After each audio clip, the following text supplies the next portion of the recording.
Al Nord started out life in a very wonderful, beautiful, small community on Lake Michigan.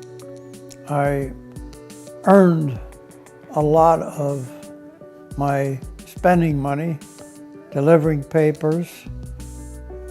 Started out, my first job was working in a dry cleaning establishment.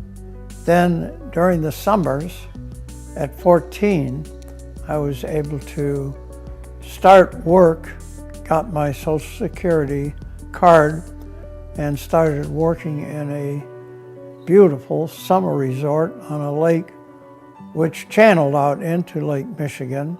In the Boy Scouts, I achieved the level of Eagle Scout and was in the Order of the Arrow. I was in the high school band at the 8th grade level and a cheerleader that same year for the high school. Those early experiences were what helped shape my life, my personality, and my character.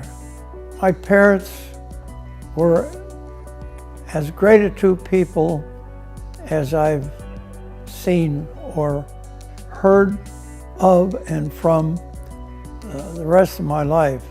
When I was finished in school, one of the professors in ROTC came in and stuck his head in the door and said, "Do any of you fellows want to go to flying school? They just reopened it because there's a threat of war in Korea." He also added, "You'll make $425 a month and you'll have your commissions."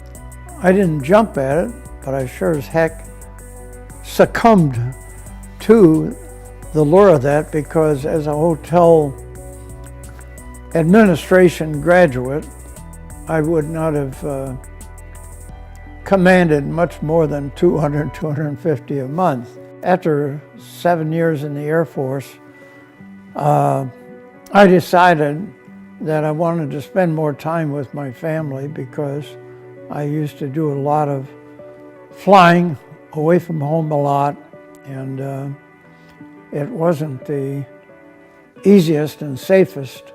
Arranged an interview with the International Hotel Company.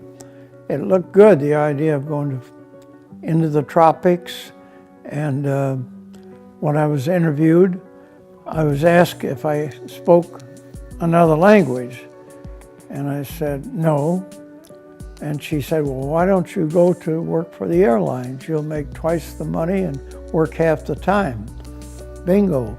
The biggest break was when they opened up flight school, and I was able to successfully go through flight training and become a pilot. 31 years to the day. I started training with Eastern Airlines. I knew I had made an excellent decision. So I was on the first flight. We assisted the F-84 fighter aircraft to Korea. I was on the first 727 flight training and flew the first day of scheduled flight in the 727. I flew Mickey Mantle one time. I went back. I had George H.W. I had a number of significant passengers, and I've always been a people person. I was good at choosing the right people to respect and look up to. My boss in Alaska was a unique individual. He was the best officer that I ever served with and under. He was African American. He was an original Tuskegee Airman who had shot down a Focke-Wulf, a German airplane over Italy, got shot down himself, We became close friends, stayed close friends until he unfortunately passed away. It must have been during the 30s, during the Depression.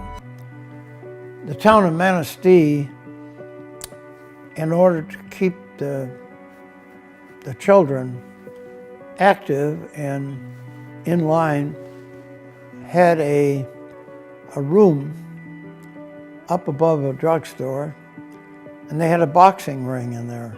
Periodically, I would get in the ring, and we had these pillow-sized gloves, and pound away at each other. I was married 57 years, and we had a very compatible 57 years. She was very beautiful. I respected her. My wife was a queen. She was a queen among women. We raised 2 children. My daughter, from the time she was 2 years old, would ride a little hobby horse. And today, although she has a master's degree in computer technology, she is a professional equestrian, has her own little ranch and riding training out in Santa Fe, New Mexico. My son has been a skier, a surfer. To this day, he loves golf. Looking back, I feel that I was able to achieve and enjoy what I did. Have a good sense of humor. It's a prerequisite, because if you don't, you're going to work at your life. And if you look at older people, you can tell the kind of life they lived and whether they were what we perceive as being successful. The most successful people are the people that enjoy their lives. People that I had come into contact with, that they remember me as somebody who furnished them with a pleasant experience, that their relations with me were of good humor and good thought and pleasantries. And I would like to feel that they were rewarded by having known me and respected and understood my life, my goals, my achievements.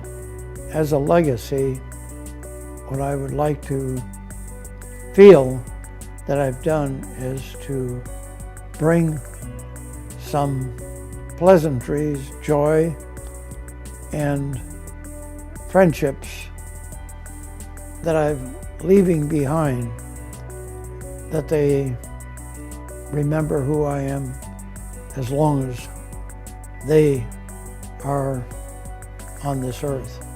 If I were to describe my life in one word,